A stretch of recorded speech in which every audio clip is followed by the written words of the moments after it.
Did you always want to be an architect? How did you get into architecture?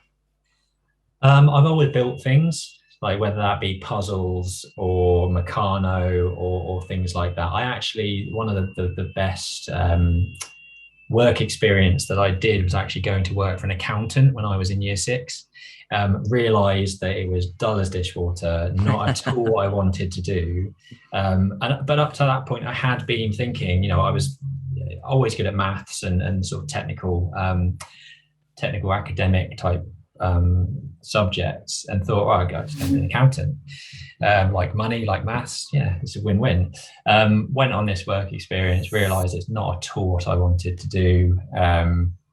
The other side of me was always creative. I took graphic design at GCSE, I took product design at A level. So that creative side of me was always there as well. Always loved property, always loved building things. So I think it was kind of a natural progression really to go into a design focused course of study. Now my skill set and my background, actually my degree was in architectural engineering. So I'm not an architect, even though I run an architectural practice, but my skill set was very much kind of a technical, mathematical engineering base. But I liked the creativity and flair that the architectural side of things brought me. So that combination of having kind of a structural engineering background and an architectural kind of flair for design was a really good combination. Found a course in Cardiff, which was architectural engineering, and it kind of brought those two things together.